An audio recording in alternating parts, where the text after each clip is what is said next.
Kaloriya nima va uni qanday hisoblash kerak? Kaloriya bu organizm oziq-ovqatdan oladigan yoki jismoniy faoliyat davomida sarflaydigan energiya miqdoridir.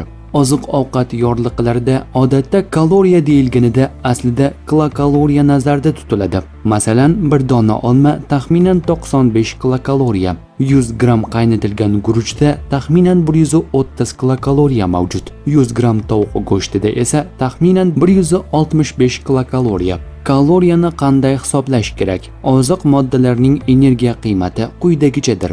1 gram oqsil 4 kilokaloriya, 1 gram uglevod 4 kilokaloriya, 1 gram yog' 4 kilokaloriyani tashkil etadi. Misol uchun, agar bir taom tarkibida 20 gram oqsil, 30 gram uglevod, 10 gram yog' bo'lsa, oqsil 20 ko'paytirilgan 4, 80, uglevod 30 ko'paytirilgan 4, 120, yog' 10 ko'paytirilgan 9, 90, jami 80, 120. 90 ni bir-biriga qo'shsak 290 kilokaloriya mavjud bo'ladi. Kunlik kaloriya ehtiyoji odamning yoshi, vazni, bo'yi, jinsi va jismoniy faolligiga qarab o'zgaradi. Taxminiy me'yor bo'lsa, ayollar uchun 1800-2200 kilokaloriya, erkaklar uchun 2200-2800 kilokaloriya normal hisoblanadi.